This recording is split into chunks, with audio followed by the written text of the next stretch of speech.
Bismillahirrahmanirrahim. Assalamualaikum warahmatullahi wabarakatuh.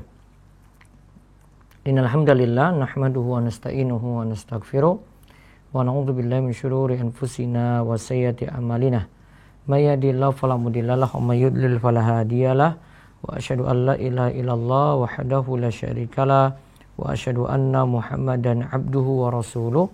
Allahumma shalli ala nabiyyina wa sayyidina Muhammad wa ala alihi wa man tabi'ahum bi ihsan ila yaumiddin. Allahumma inna nas'aluka ilman nafi'a wa rizqan thayyiban wa amalan mutaqabbala. Puji syukur kita panjatkan pada Allah, selawat dan salam semoga tercurah pada Nabi besar kita Muhammad sallallahu alaihi wasallam. Baik, pemirsa sekalian, pada malam ini kita akan kembali membahas kitab nikah dari Bulughul Maram karya Imam Ibnu Hajar Al-Asqalani.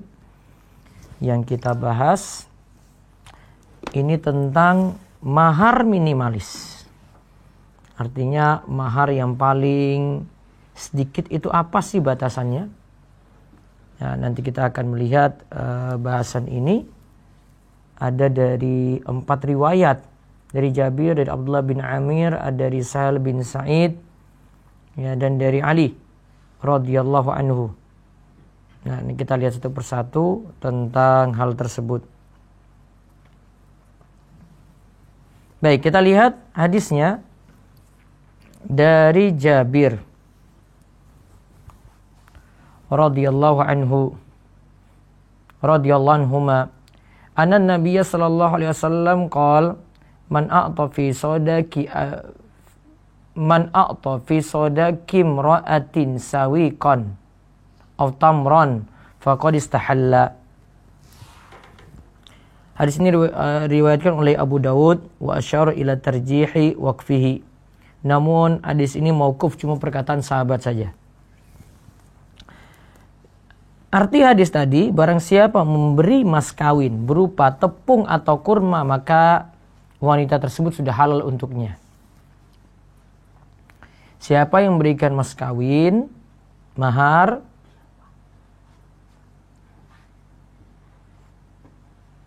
ya, pada seorang wanita dengan sawiqon, tepung, atau tamron, atau kurma, faqad istahalla, maka sudah halal wanita itu untuknya.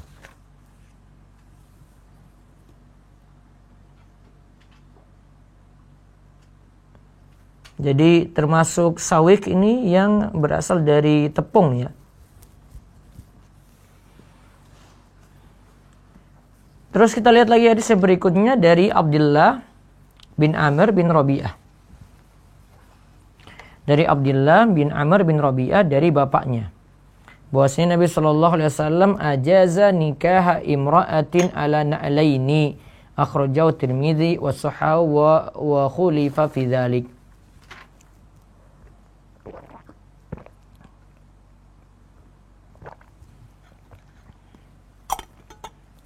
Dari Abdullah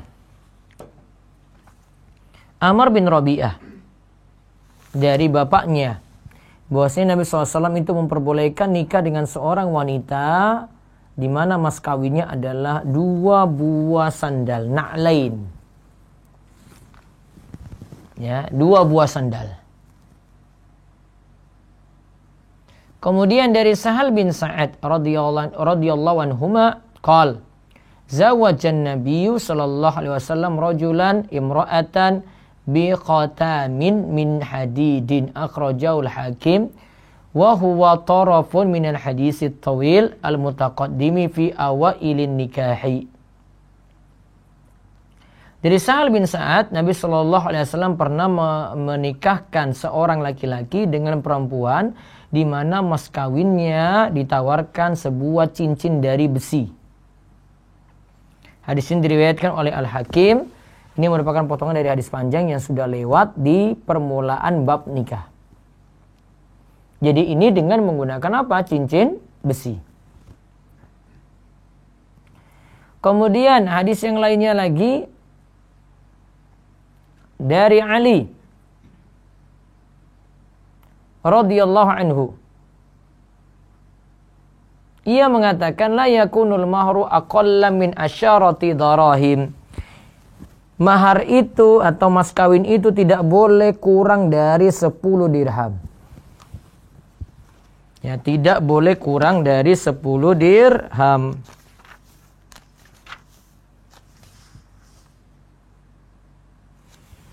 Nah, kesimpulannya, ini singkat aja nih dari hadis ini. Mungkin 20/4 ini sudah selesai. Dan silahkan untuk menulis pertanyaan yang nanti siap kami jawab.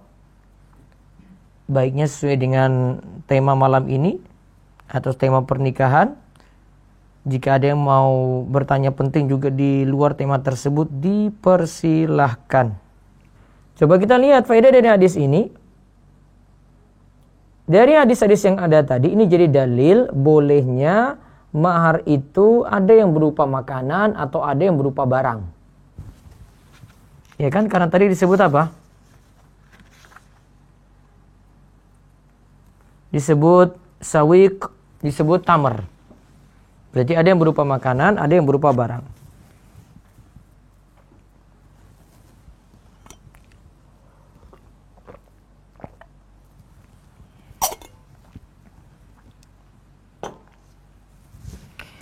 Kemudian faedah yang lainnya lagi, hadis ini juga menunjukkan kalau mahar itu tidak mesti sesuatu yang tunai seperti emas atau perak. Atau mungkin dengan uang.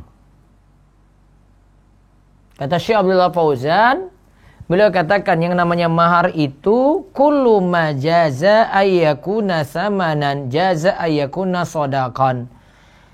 Segala sesuatu yang itu punya nilai, punya harga, maka dibolehkan untuk menjadi mahar.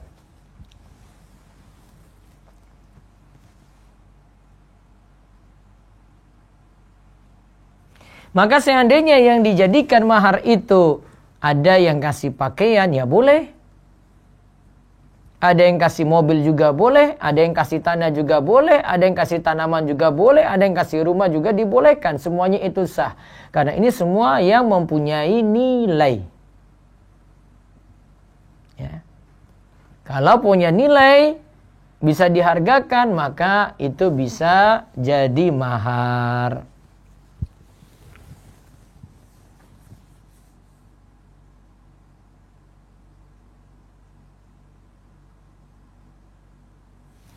Kemudian faedah berikutnya lagi, mahar dari hadis ini tidak ada batasan maksimal. Mahar itu tidak ada batasan maksimal. Ini dikatakan oleh Imam Ibn Abdul Bar, oleh Ibn Rushd, karena dalam syariat kita tidak dibatasi. Dalam syariat kita itu kita tidak batasi, maka batasan maksimalnya tidak ada.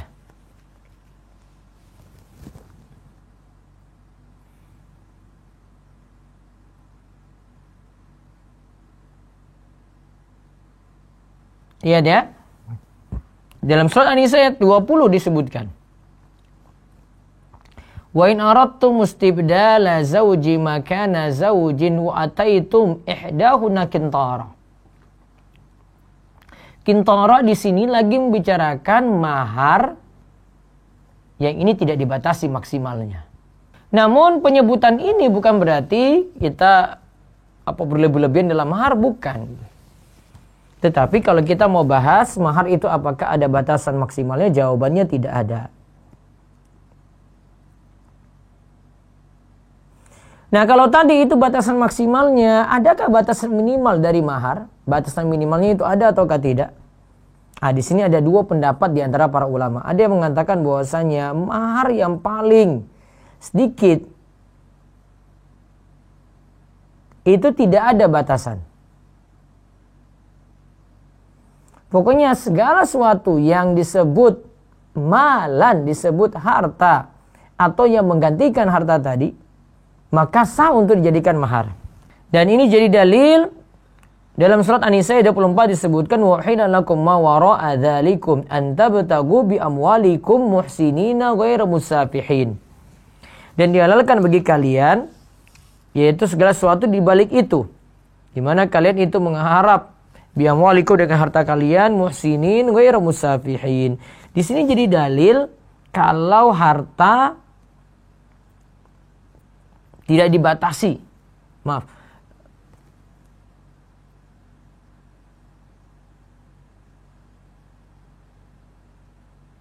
Jadi segala sesuatu yang disebut harta, ya sudah itu dijadikan mahar. Maka di sini menyebutkan di sini tidak ada pembatasan untuk batasan minimalnya. Paling sedikit berapa sih mahar? Tidak dibatasi.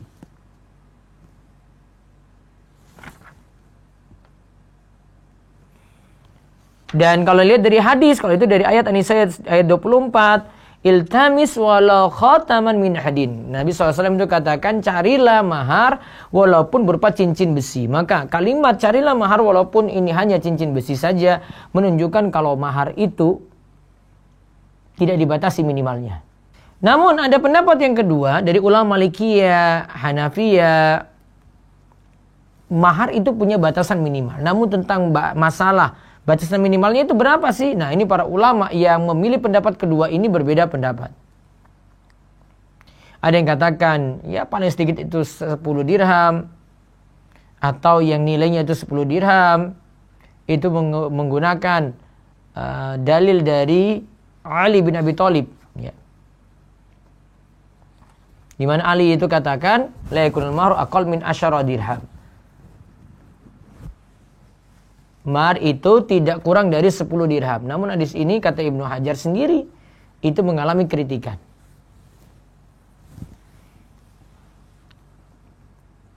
Sedangkan Imam Malik mengatakan batasan mahar tadi rub'u dinar au salah satu dirham au salah satu dirahim. Yang jadikan mahar itu adalah 1/4 dinar atau 3 dirham. 1/4 dirham atau 3 dirham. Jadi antara Imam Abu Hanifah dan Imam Malik, nah itu berbeda pendapat. Mereka mengatakan kalau mahar itu ada batasan minimal. Ya, mahar itu ada batasan minimal.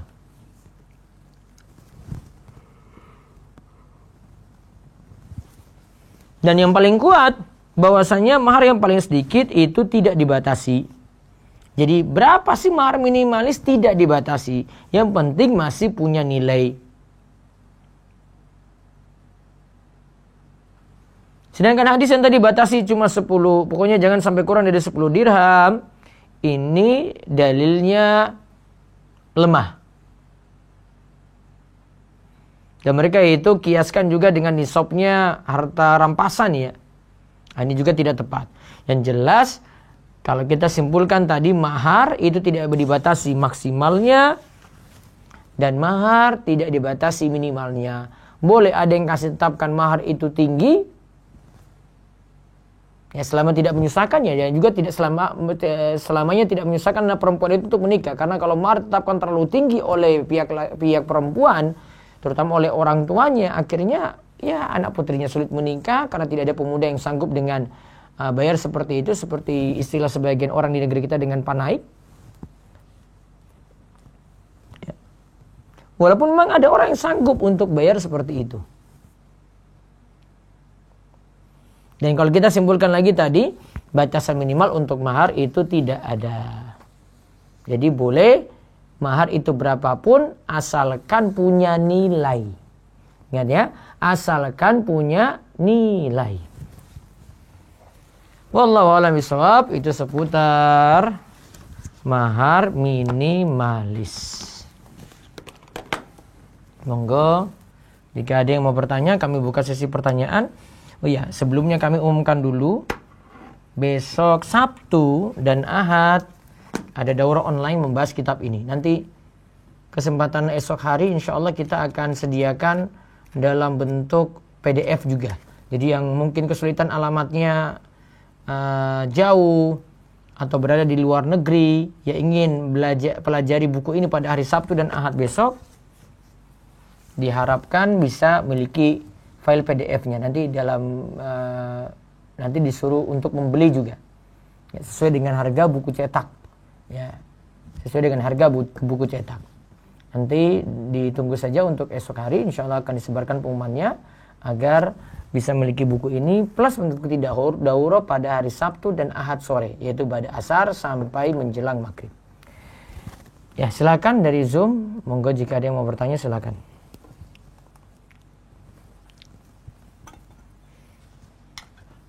Baik Ustaz, saya bacakan terlebih dahulu via chat.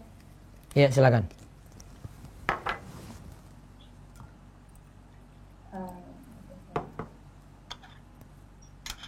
Bismillahirrahmanirrahim. Assalamualaikum Ustaz.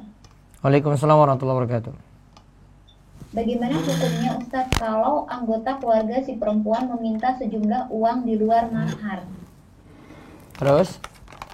Dan yang kedua, sebentar, kalau yang itu tergantung kesanggupan laki-laki ya.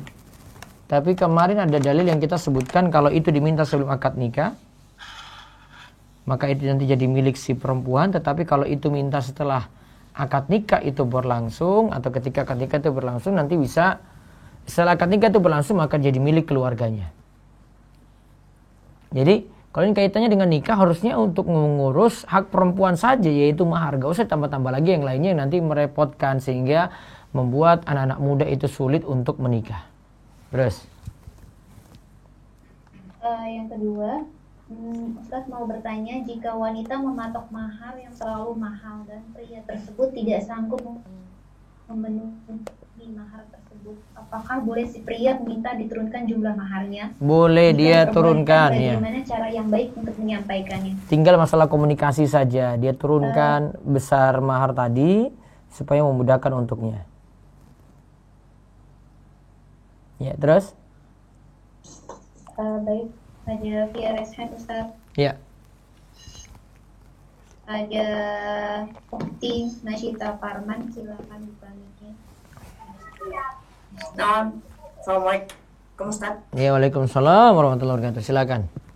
Iya Ustaz, mau tanya, berarti Ustaz kayak mahar, semisal yang ngasih mahar tadi kan tepung, berarti kalau sembako, beras gitu boleh juga ya Ustaz? Boleh juga. Bawa gandum, tepung, kayak beras, kayak sayur, kayak boleh. Sawit gitu. Hah? Boleh, sawit kayak dia bawa kebunnya juga silahkan. Dibolehkan semuanya. Terus Ustaz,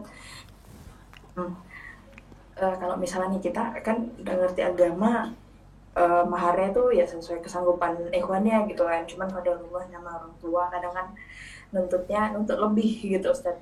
Itu gimana tuh Ustaz?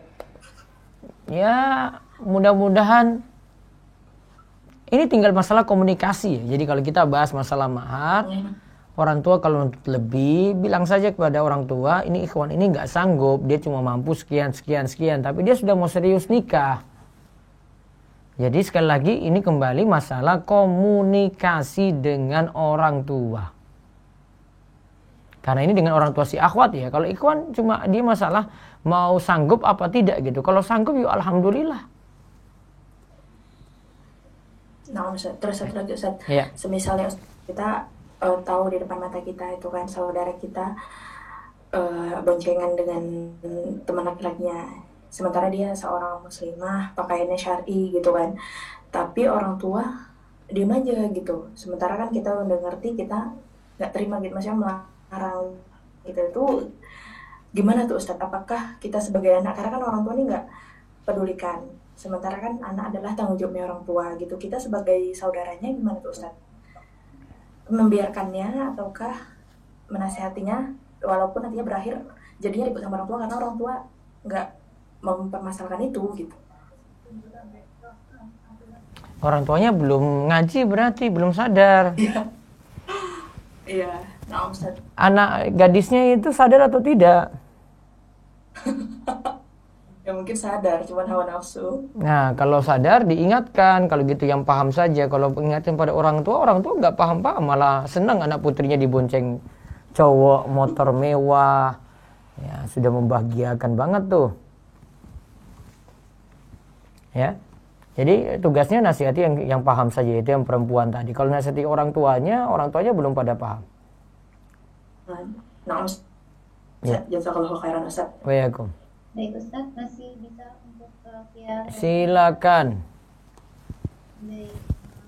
Satu lagi ya. Umu Syaina, silakan buka mic-nya. Ustaz, izin bertanya. Iya. Di luar tema. Kalau mengkodok puasa orang yang melahirkan dan menyusui, itu boleh dibayar fidyah sama kodok atau harus satu aja? Bisa milih kodok dulu. Kalau tidak sanggup karena terlalu banyak utang baru milih fidyah. Oh gitu. Jadi dua-duanya boleh? Kalau mau aman, kodok dan fidyah sekaligus. Oh gitu, iya. Nah, syukran Ustaz. Ya. Satu lagi sebelum saya ke YouTube, monggo. Baik, via chat ya Ustaz, saya bacakan. Bismillah, Ustadz izin bertanya, bagaimana hukumnya jika laki-laki ingin menikahi wanita tetapi karena ekonominya kelas menengah ke bawah sehingga laki-laki meminta keringanan dalam mahar, wanitanya mengerti tetapi orang tua sang wanita tidak terima, bagaimana hukumnya Ustadz? Minta keringanan pada mahar si laki-laki. Nah, Ustadz. Nah, tinggal lobby lagi sama Tapi akhwat.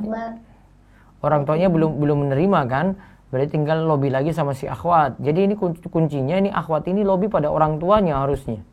Kuncinya pada dia. Mudah-mudahan orang tuanya itu paham.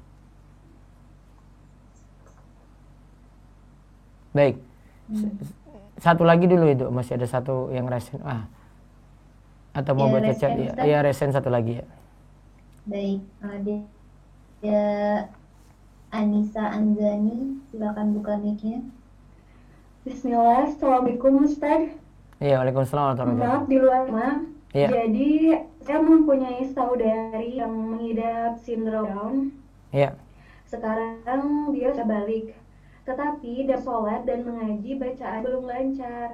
Bagaimana Ustaz hukumnya jika saya setiap melakukan sholat wajib sering berjamaah dengan dia, apakah sah? Karena kalau misalkan sendiri dia belum bisa dan belum lancar dalam gerakannya pun. Laki-laki apa perempuan dia? Perempuan Ustaz. Iya, bisa berjamaah dengan dia sambil membantu dia untuk belajar. Tetapi itu bagaimana ya Ustaz akhirat nanti dihisabnya, apakah ada keringan karena susah sudah lama. Nanti ada hisapnya sendiri di akhirat. Ada hisapnya nanti di akhirat. Ada hisapnya nanti. Ada hisapnya nanti di akhirat. Halo. Iya. Baik, saya balik dulu ke YouTube. Apapun Ustadz, mungkin ini bukan ranah tanya.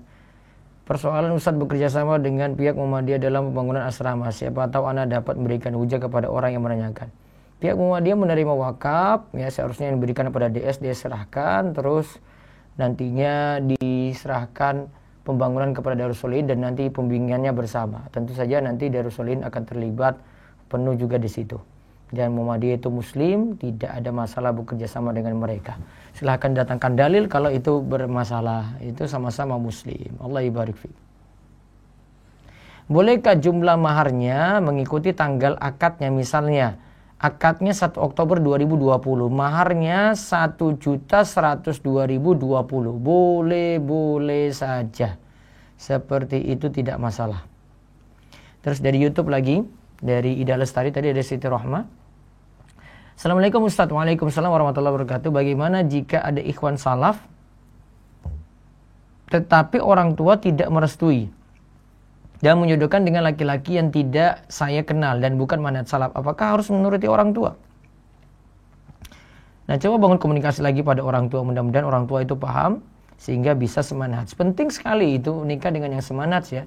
Saya pernah jelaskan dalam video juga di channel Romeso TV. Pernah kita kajian waktu malam juga. Nah, itu bisa diikuti. Wallahu a'lam. Baik. Ada telepon langsung, silakan. Tadi dijelaskan kalau mahar itu sesuatu yang punya nilai. Iya betul. Bagaimana dengan mahar berupa seperangkat alat sholat? Iya kan punya nilai. Seperangkat alat sholat masih bisa dijual. Ya. Dan itu sah ya. Kalau umumnya masyarakat seperti itu mahar nikah yang sah. Assalamualaikum Ustaz. Waalaikumsalam warahmatullahi wabarakatuh. Dari Rahmayuni. Bagaimana kiat untuk menguatkan hati ketika gagal dalam proses nazar? Kuatkan pemahaman akidah, kuatkan tauhidnya ya. Karena kuncinya di situ. Kalau tauhid kuat, akidah itu kuat, masalah-masalah seperti tadi ditolak ya. Tahu nanti takdir, sudah jadi takdir saya nih. Saya harus berusaha lagi nih. Saya harus perbaiki diri lagi ya. Ya, jadinya seperti itu, dia berpikir positif. Jika meyakini bahwa memakai cadar itu sunnah, namun jika ada yang minta buka di muka umum karena merasa malu memilih untuk tidak membuka, apakah tidak apa-apa ya Ustaz? Terserah dia. Dia memilih tetap pakai cadar, ya terserah dia. Dan dia mengundurkan diri dari acara tersebut, terserah dia. Wewenang dia ketika itu. Mungkin dia merasa kalau cadar itu pertama wajib, kemudian yang kedua punya prinsip. Ya hargai prinsip tadi. Terus ada telepon? Ya, belum. Apakah ada ketentuan memberikan pelangkah? Ya, apabila kita mendahului kakak kita untuk menikah, sebaiknya berupa apa? Pelangkah ini nggak ada. Ini adik ya. Adiknya perempuan, ada kakaknya perempuan lagi. Adiknya nikahnya lebih dulu daripada si kakak ini. Dia langkai, maka ada pelangkah di situ. Pelangkah ini tidak jadi tuntunan, dikarenakan ya masalah adik nikah duluan atau kakak nikah duluan, ini kan sudah jadi takdir. Ya, bisa jadi adiknya dapat jodoh duluan, ya sudah. Biarkan adiknya menikah tanpa membayar pelangkah lagi. Ustadz, kiat-kiat move on setelah gagal ta'aruf bagaimana? Ya, yakini takdir pertama, terus banyak doa lagi, terus lihat ta'aruf itu baru bukan suatu yang menunjukkan setelah ta'aruf pasti nikah, enggak. Justru kalau kita gagal saat ini tahu, yang berikutnya lagi bisa jadi saya gagal lagi. Saya coba lagi. Jadi jangan terlalu punya harapan besar kalau mau ta'aruf dulu. Itu tunggu dulu. Kecuali kalau sudah nazar, sudah mau langkah-langkah selanjutnya, itu baru punya harapan besar. Namun kalau baru ta'aruf saja belum, maka masih punya peluang untuk gagal. Gitu ya, diingat baik-baik ya. Kalau masih ta'aruf, perkenalan, masih peluang untuk gagal. Jadi kalau cinta jangan cinta banget gitu. Ya. Kalau baru ta'aruf jangan punya harapan besar dulu. Nanti kalau sudah langkah-langkah berikutnya sudah mau serius, artinya sudah cocok, baru mulai langkah untuk ta'aruf, untuk nazar dan seterusnya. Ya, baik. Assalamualaikum. Lewat ini. Ya, dengan siapa di mana? Dengan Wais di Jakarta. Ya. Apa ini tanyakan? Kemarin kan Anda udah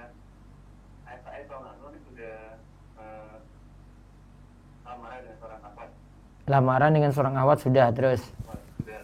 Cuma karena saya nanyain abinya si awat ini pemahamannya mempunyai pemahaman yang salah satu organisasi yang terbesar di Indonesia.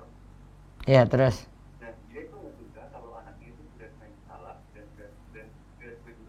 Lanjut lagi. Kalau saya juga sudah salah juga kan. Orang tuanya minta untuk ngobrol langsung sama saya, cuman karena saya tidak di Jakarta dan bisa pulang. Terus kemarin orang tua sempat pulang jauh dan ngobrol sama si orang tuanya. Terus.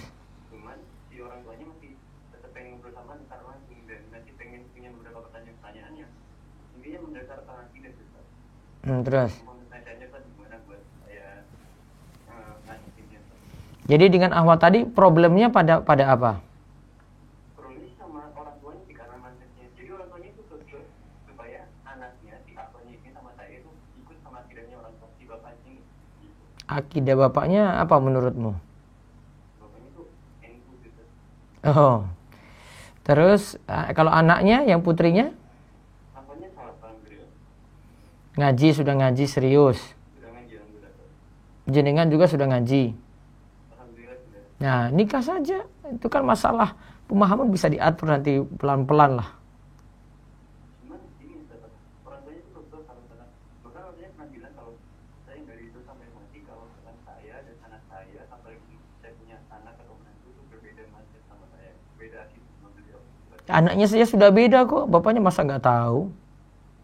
Nah itu masalahnya, orang tua itu sebenarnya kecewa dengan apa pilihan anaknya, dan sebenarnya orang tua pun pernah bilang seperti ini ke orang tua saya, kalau orang tua terus rumah saya bilang kalau misalkan saya tahu anak kamu ini saya nggak mau terima, bahkan mau saya batalin, cuma bilang gitu orang tuanya. Terus putrinya gimana? Orang tua saya sih, karena orang tua saya udah setuju sama si ahwatnya ini, dan akhirnya orang tua saya datang ke rumahnya untuk meyakinkan si bapaknya. Cuman setelah orang tua saya datang ke rumah, si bapaknya pun tetap betul pengen ngobrol secara langsung sayanya. Cuman untuk masalah untuk ngobrol sama untuk panggilnya gue tunda dulu lah, tapi pengen ngobrol secara empat mata sama saya gitu. Ya, coba bicarakan baik-baik dulu, empat mata dulu lah. Yang penting tetapkan prinsip ya, seperti itu. Baik, terputus. Ntar saya baca dulu lagi dari YouTube.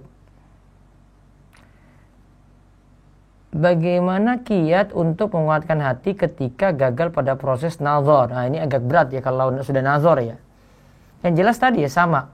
Peluang nazar pun tetap masih ada peluang gagal. Harus segera move on. Memang harus ada yang menghibur, yakin ini belum pas untuk saya. Allah tidak takdirkan saya di jodoh ini. Yang saya inginkan, asa an takrahu syai'an wa huwa khairul lakum. Boleh jadi yang aku itu benci, boleh jadi yang kalian itu benci, itu Allah tetapkan baik untuk kalian. Artinya boleh jadi nazar ini gagal, kita itu nggak suka, padahal itu baik untuk kita. Kita mungkin di balik itu dapat jodoh yang lebih baik. Jika meyakini bahwa memakai cadar itu sunnah, tadi sudah ya. Mau bertanya, untuk yang mau berhijrah dan mengenal sunnah, urutan belajar agamanya apa saja supaya hijrahnya kuat karena Allah? Kuatkan akidah. Itu prinsip dulu ya. Maka kalau mau ikut besok Sabtu, Ahad ini, cari info di channel Rumesa TV. Ini ada info daurah ini ada daurah akidah, ini penting banget, dasar. Kuatkan itu. Baru kemudian ibadah keseharian.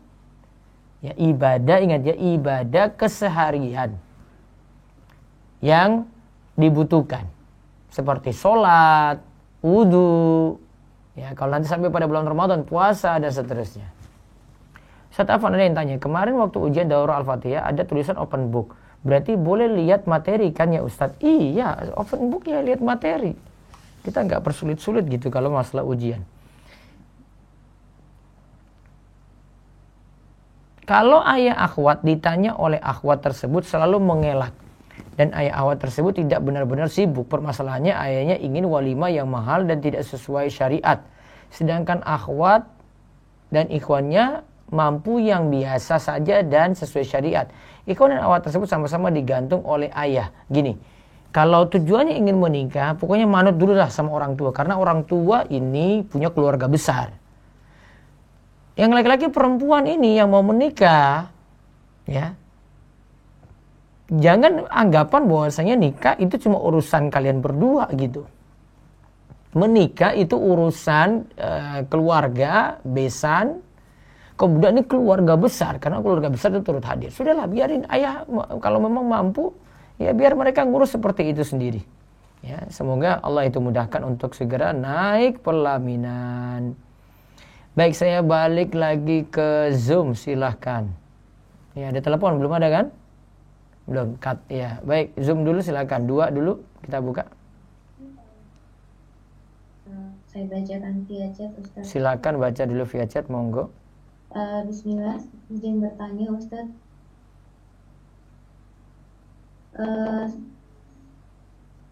Ana kemarin sedang bertaruh dengan seorang ikhwan, namun saat bapak Ana ingin ikhwan itu datang ke rumah, lalu ikhwan dan keluarganya langsung memutuskan untuk tidak lanjut perjodohan ini, mengambil keputusan sepihak saja. Bagaimana ya Ustadz adabnya ketika tidak melanjutkan perjodohan tersebut? Apakah sebaiknya ikhwan itu datang ke rumah dan berbicara baik-baik dengan bapak Ana atau hanya cukup via chat saja Ustadz? Baiknya bicara baik-baik. Kalau mau tahu kesopanan, sopan santun, ya ikhwan datang dong, gentle, ya ungkapkan itu gentle, sebagaimana juga kalau membatalin juga demikian, biar orang tua tahu ini oh ini nggak jadi lanjut, alasannya kayak gini. Jangan lewat WA saja, serasa kurang sopan gitu ya. Saya takutkan nanti suatu waktu nanti ada yang balas lagi, orang lain balas kepada kamu seperti itu. Ya, si akhwat mungkin besok kamu kenalan lagi, akhwat balas lagi. Enggak, saya nggak jadi, dia cuma lewat WA saja. Padahal sudah serius nih, sudah mau melamar gitu. Dan sudah datang ke rumah. Nah, jadi timbang seperti itu baik-baik. Ya, terus. Baca lagi. Bismillah, Assalamualaikum Ustadz. Saya bekerja Waalaikumsalam sebagai warahmatullahi amil di salah satu Lasnas, Amil lembaga salah amil ya. zakat nasional, Ya. yang memiliki beberapa program yang mana jika kami sebagai amil berhasil mendapatkan donatur, maka kami akan mendapatkan reward. Jika saya sendiri mengikuti program kurban misalnya, apakah saya boleh menerima reward tersebut, Ustaz? Inilah masalah fikih donasi, ini perlu dipelajari khusus ya. Tidak bisa main potong-potong saja dari donasi yang masuk, misalnya kurban, masjid gitu ya. Tidak bisa main asal potong. Ada aturan. Kapan kita itu boleh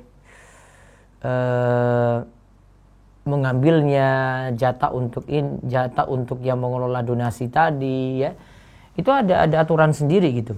Kalau memang dari pihak donatur itu sediakan dana khusus, sudahlah ini untuk pengelola. Nah, aman. Namun kalau mau zakat, baiknya tidak dipotong dulu. Ini bukan amil ya. Saya tidak setuju kalau itu disebut amil juga. Sehingga main-main potong saja gitu. Saya sudah pernah bahas ketika saya singgung tentang masalah zakat ya. Lihat nanti video kami di channel Rumes TV tentang masalah zakat itu. Terus kalau masjid misalnya, masjid kan orang kasih penuh misalnya untuk wakaf gitu ya. Maka baiknya tidak main potong juga. Ya. Termasuk juga dana buka puasa. Ya kalau orang kasih buka puasa ya untuk buka puasa. Gak bisa dari pengelola main potong-potong saja, enggak. Orang niat 10.000 misalnya ini untuk beli nasi bungkus, gak usah main potong-potong, ini bukan hakmu. Maka tolonglah tidak jadikan donasi kayak begini lahan untuk bisnis gitu. Mendingan salurkan saja. Ya, kecuali ya ada hal lain ya, memperuntukannya ini bebas gitu. Misalnya ada dana sosial, peruntukannya lebih bebas. Beda kalau zakat untuk dana masjid, untuk buka puasa, peruntukannya sudah khusus tuh. Nah, coba pelajari seperti ini baik-baik. Ya, terus ada lagi? Baik, via raise hand Ustadz, ada Ufti Lena, silakan buka mic-nya. Silakan. Ufti Lena. Baik. Assalamualaikum. Waalaikumsalam warahmatullahi wabarakatuh. Silakan. Izin bertanya Ustadz. Iya. Mengenai mahar, dulu orang tua pernah berpesan kalau mahar itu yang sudah diberikan kepada istri harus dihabiskan oleh istri dan suami tidak boleh ikut menikmati, misalnya uang mahar diberikan makanan terus istri ngabisin sendirian. Bisa saja istri beri pada suami dengan keriduan istri, sama seperti istri punya barang gitu. Misalnya istri mas kawinnya emas ya. Terus bilang suaminya lagi nggak punya uang. Mas, ini kamu pakai aja ini, jual emas ini, boleh saja. Oh, boleh gitu ya. Karena istri sudah ridho. Iya. Satu lagi Ustaz. Iya. Ya, uang mahar boleh dibuat untuk modal berdagang Ustaz? Untuk modal berdagang si perempuan apa si laki-laki? Yang perempuan. Boleh. Berarti nggak harus dihabiskan, pokoknya habis, nggak bersisa gitu ya? Tidak. Karena pesan orang tua seperti itu. Jadi nggak Ustaz ya. Baik, syukran Ustaz. Iya, Allah ibarik fiik. Baik, satu lagi silakan dari Zoom dulu, baru saya beralih lagi ke YouTube. Dua lagi, monggo. Baik, ada Ummu Zahra Rumaiso, silakan buka. Ummu Zahra Rumaiso. Ya, Assalamualaikum Ustaz. Waalaikumsalam warahmatullahi wabarakatuh. Silakan. Mau nanya, ini ada maharnya itu kalau sertifikat tanah, tapi masih belum ganti nama, itu atas nama orang tua suaminya, ayahnya, itu harus diganti atau biarin aja seperti itu ya Ustaz? Coba diulang lagi Bu. Ini maharnya itu mahar emas sama emas sama sertifikat tanah, tapi sertifikat tanahnya itu masih atas nama bapaknya suami. Itu harus diganti nama dulu. Berarti kan sudah diserahkan pada istri ya? Iya. Sudah. Sudah kan? Ya, berarti kalau itu atas nama istri, istri boleh menuntut nanti diganti namanya. Kalau istrinya itu membiarkannya seperti itu atas nama orang tuanya suami. Takutnya nanti konflik di masa akan datang. Nanti dikira itu belum jadi milik istri. Iya kan? Soalnya kan ini Kan nanti besok juga misalnya ada konflik nih ya. Si perempuan mau nuntut tanah ini. Misalnya mau cerai lah. Nah itu tanah saya kemarin kok kamu kasih mas kawin. Ya suaminya, mantan suaminya misalnya langsung bilang, enggak, mana buktinya? Ini masih atas nama orang tua saya. Coba mana kekuatan hukumnya kalau nggak diganti itu? Oh, nah ini kan kebetulan orang tuanya suaminya ini udah meninggal ya, bapaknya. Itu prosesnya akan lebih sulit atau gimana ya, Ustaz?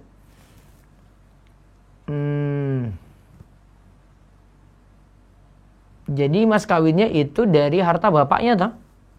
Iya. Terus bapaknya itu sudah meninggal. Sudah. Nah sekarang kepemilikan itu jadi milik siapa kalau untuk tanah tadi? Saya juga kurang paham. Anaknya kan, berarti anaknya ya, anaknya yang dapat Ya, tadi yang mau kasih ke istrinya kan? Iya betul. Iya kan? Sudah. Iya. Tapi ini tidak masuk hitungan harta waris ya, sudah. Itu sudah masuk.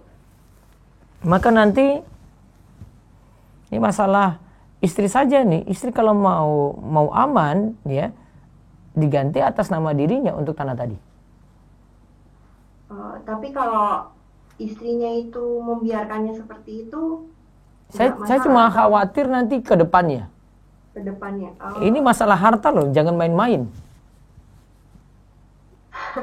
1 rupiah saja itu bisa menumpahkan darah itu. Iya, saya udah Coba tanya konflik aja ke depan itu, coba lihat. Anak-anak yang masalah waris saja itu bisa bertengkar, mau saling bunuh. Iya. Iya kan? Jangan main-main. Bilang sekarang aman-aman saja gitu. Oh iya, tunggu nanti. Iya, saya juga sudah bilang. Kebetulan adik saya ini istrinya. Jadi nanti masalah karena kebetulan kan ini bontot suaminya. Kakaknya ada 1. Cowok juga. Saya bilang nanti masalah. Iya pasti itu. Masalah waris cuma petak kecil tanah saja masalah, apalagi kalau dapat tanah besar kayak begitu. Iya, saya coba ntar itu biang konflik. Pokoknya selesaikan dulu sekarang, daripada konflik di masa akan datang lebih parah lagi nanti. Gitu ya? Iya, baik. Baik. Mudah-mudahan Allah mudahkan insyaallah. Bayakum. Amin. Baik. Satu lagi sebelum saya balik ke YouTube, monggo. Baik Ustaz, masih dengan yang baik saya Ustaz, ada Abu Ali Abdurrahman, silakan bertanya. Silakan, fadhol. Assalamualaikum warahmatullahi wabarakatuh, Ustaz. Waalaikumsalam warahmatullahi wabarakatuh. Ahlan, silakan. Ya, pertanyaannya di luar tema, Ustaz. Ya. Baik, yang pertama itu terkait dengan ini Ustaz, ketika kita ikhwan ini fitrahnya itu laki-laki itu kan ada jenggot gitu kan. Fitrah laki-laki ada jenggot, iya terus? Iya, terus bagaimana hukumnya ketika kita untuk merapihkan gitu Ustaz, bukan mencukur habis, namun merapihkan supaya dia tumbuhnya lagi itu lebih bagus gitu, bukan dicukur habis tapi dipotong sedikit gitu. Itu gimana Ustaz? Apa perintah untuk jenggot coba? Tahu hadisnya? Jadi dibiarkan gitu. Nah, sudah dipahami itu. Ya, tapi dengan kata lain, maksudnya kalau saya pribadi ada kondisi yang gimana ya Ustaz, untuk merapikan itu gitu Ustaz. Jenggot itu tidak dituntut untuk jenggotnya bagus. Jenggot dituntut cuma dibiarkan apa adanya. Seandainya apa adanya ini cuma 3 helai saja, sudah itu jenggotnya yang dibiarkan apa adanya tadi. Dalilnya kan nggak dikatakan kamu punya jenggot bagus, nggak disebut juga kamu punya jenggot lebat, tidak. Namun kalau punya jenggot dibiarkan apa adanya, gitu. Kalimatnya paham banget itu pengertian Imam Nawawi itu. Ketika Imam Nawawi singgung dalam Sahih Muslim itu aful liha, beliau katakan apa maksudnya? Biarkan jenggot apa adanya, titik. Tapi Anda pernah mendengar juga Ustaz, kalau misalkan batas ataupun panjangnya itu 1 genggam ya, kelebihan itu boleh dipotong Ustaz.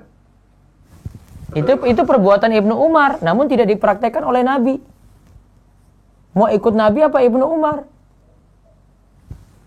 Nabi sih Ustaz maksudnya. Ya sudah. Dan itu Ibnu Umar cuma lakukan sekali ketika mau tahallul. Bukan sepanjang waktu kayak laki-laki lakukan. Oh iya. Pakai dalil, terapkan yang benar juga. Jangan cuma asal nyopot, ini kayaknya pas untuk saya. Oh enggak, lihat prakteknya dong. Ibnu Umar itu memendekkan itu cuma ketika umroh atau haji. Bukan setiap hari Jumat atau setiap paginya nanti dia rapikan, enggak. Itu enggak sesuai praktek Ibnu Umar. Jangan ambil separuh-separuh. Nah, Ustaz, baru Ustaz. Jadi kalau misalkan dalam kondisi yang terdesak begitu Ustaz, misalkan seorang ikhwan tersebut bekerja di instansi katakanlah PNS begitu. Nah, itu beda lagi. Itu beda lagi. Atau di Polri atau TNI gitu. Nah, itu beda lagi keadaannya. Ya. Itu gimana? Saya nggak bisa paksakan di situ karena nanti rawan bagi dia. Dia mau saya suruh undur diri, lebih mudarat bagi dia. Ya. Jadi maksudnya kalau misalkan ada kebijakan dari instansinya tidak dicopot bis, namun dirapikan saja begitu. Apakah boleh, Ustaz? Itu keadaan lain, bukan keadaan normal. Kalau keadaan normal nggak boleh. Kalau keadaan lain, misalnya dituntut karena kerjaan dan dia sudah terdaftar di situ, ya, dan dia baru tahu hukumnya juga, ya, dengan terpaksa dia tadi rapikan. Tidak apa berarti Ustaz ya? Ya, karena mengurangi mudarat, saya nggak bilang tidak apa-apa. Mengurangi mudarat. Ya, mencari aman ya. Baik, Ustaz. Iya. Boleh pertanyaan kedua, Ustaz? Iya. Ya. Anda pernah mendengar juga Ustaz hadis tentang hadiah? Iya. Jadi bahwa menerima hadiah itu sebagian ulama itu berpendapat wajib hukumnya begitu Ustaz. Menerima hadiah. Ya, jadi ketika kita menolak hadiah tersebut dari saudara kita, nanti kalau kita menolak takutnya terjadi perpecahan begitu. Nah, pertanyaan Anda, bagaimana hukumnya jika ada misalkan seorang ikhwan nih yang mau memberi hadiah kepada seorang akhwat, yang akhwat ini bukan mahramnya, tapi teman SMA dulu begitu, teman SMA dulu dan teman-teman yang lain begitu. Dan dia ini ingin memberi hadiah berupa buku begitu supaya mudah-mudahan ya dia lebih mengenal sunnah begitu terkait dengan buku ini tadi. Jadi, dan kemudian ikhwan ini katakanlah bisa berencana untuk menikahi dia ketika selesai kuliah begitu Ustaz. Nah, itu namanya sogok itu. Itu namanya sogok. Nah, maksudnya itu untuk memberi hadiah itu bukan secara langsung Ustaz, melalui teman-teman yang lain begitu. Namun secara tidak langsung si akhwat ini dapat juga begitu. Yang jelas jangan spesial untuk dia biar tidak banyak main hati. Karena masih lama nikahnya. Main hati itu bahaya. Jangan coba-coba main hati. Kalau kena baru tahu rasa sendiri deh. Paham ya? Ya, Ustaz. Baik. Itu saja, insyaallah Ustaz. Nggih, Allah barik fik. Jazakallah. Baik, satu lagi dari Zoom, monggo. Baik, Ustaz, saya bacakan via chat, Ustaz. Assalamualaikum Ustaz, semoga Ustaz, keluarga dan tim dakwah selalu dalam lindungan Amin. Allah Subhanahu wa Ta'ala. Ustaz, mau bertanya di luar tema. Saya sudah lama mengenal dakwah salaf. Iya. Sebelum itu pun saya sudah dekat dengan seorang wanita sampai sekarang. Ya. Setelah saya tahu bahwa ini tidak boleh dan saya sering meminta agar menjauh, tapi si wanita menolak dengan alasan kita kan sedang jauh, hanya via telepon saja, ya tidak apa-apa. Bagaimana saya menjauh dan tolong nasihatnya untuk wanita yang dekat dengan saya, Ustaz. Mungkin dia sedang mendengarkan. Jazakallah khair. Jadi dia mintanya apa di situ? Bisa. Dia sedang dekat dengan wanita, Ustaz. Ya, si laki-laki kan dekat dengan si wanita. Terus dia inginnya apa? Bagaimana cara menjauh dari wanita tersebut, Ustaz? Oh, sekarang ditanya bukan mendekat tapi menjauh. Ya sudah, gak ada kontak, gak ada hubungan apa-apa lagi. Ya sudah, itu paling mudah. Hapus kontak, yang gak ada hubungan apa-apa paling mudah.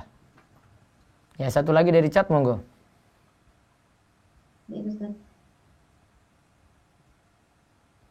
Bismillah, Assalamualaikum, Ustaz. Waalaikumsalam warahmatullahi wabarakatuh. Jika ada ikhwan yang taat beragama, seperti salat di masjid dan suka mengerjakan sholat dan puasa sunnah, namun belum bermanfaat, seperti masih tahlilan dan maulidan dan acara bid'ah lainnya, jika ikhwan tersebut melamar, apakah sebaiknya diterima atau ditolak saja, Ustaz? Ya, kalau mau ke prinsip cari yang semanhat, berarti nggak diterima. Apalagi itu laki-laki. Baik, sebentar tahan dulu, itu yang resen masih banyak. Tunggu saya baca ini, baru ini saya balik ke resen. Kalau ada telepon masuk silakan ya, sebentar. Cincin nikah dan mahar apakah dua hal yang berbeda?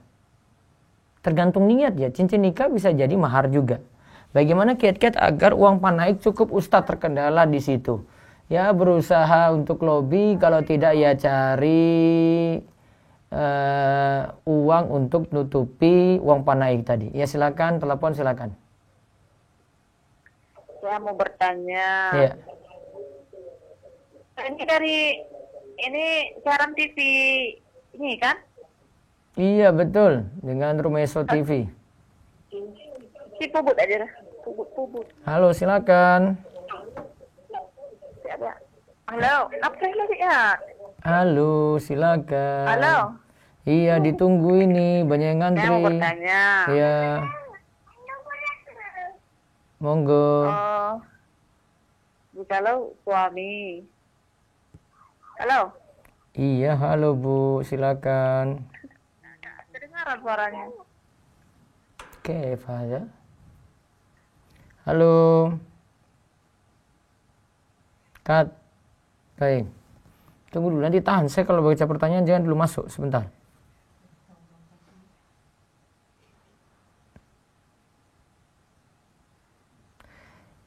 Ustadz, ketika kita pernah janji untuk nikahi wanita di bulan ini, terus dari ortunya tidak yakin sama lakinya, itu gimana Ustadz? Sedangkan wanita itu sudah yakin sama kita.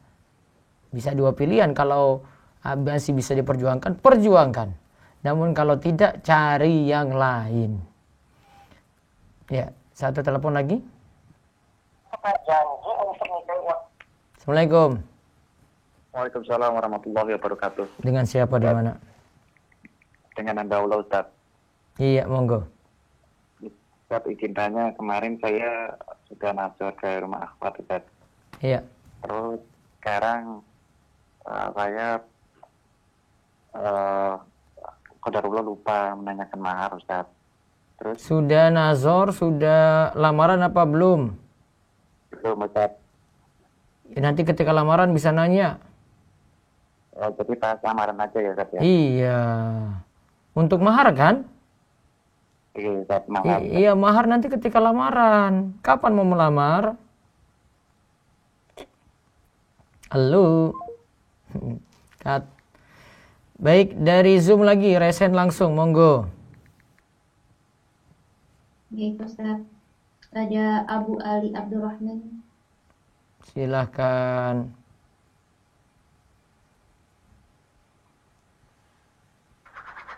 Atau ada Ufti Rinda, silakan buka mic-nya.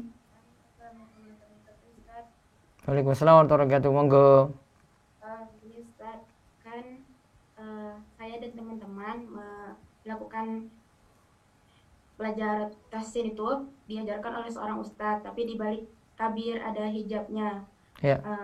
Dan yang maksudnya yang mumpuni di daerah saya yang adanya ustadz, bagaimana sebaiknya ustadz, apakah dilanjutkan atau tidak? Ada guru akhwat atau tidak? Kalau untuk guru akhwatnya harus ke kota yang berbeda, Ustadz. Iya, nggak masalah, belajar dengan dia saja. Tapi takutnya terjadi fitnah atau bagaimana jadinya, Ustadz? Apa? Takutnya terjadi fitnah. Tapi belajarnya ada beberapa orang akhwat dan juga yang ngajar, maksudnya dari ustadznya itu mengajak teman. Jadi sebaiknya. Iya, nggak apa-apa, kurangi mudorot. Iya, boleh.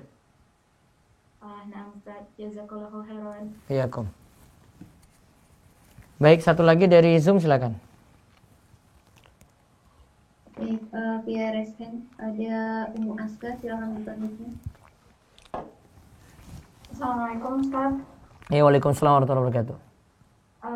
Saya mau bertanya masalah mahar. Saya sudah dikasih mahar sama suami. Terus mahar itu saya bentuk dalam bingkai bentuk masjid gitu. Itu mahar itu harus saya pakai atau saya pajang gitu aja ya, Ustaz? Hak istri, terserah dia mau ngapain. Oh gitu, jadi kalau misalnya saya berniat, oh ya sudah. Iya, terserah istri. Oh gitu, ya Ustaz. Syukran Ustaz, jazakallahu khairan. Baik, satu lagi dari Resen, silakan. Baik Ustaz, ada Uhti Agnes Dwi Surya, silakan buka mic-nya.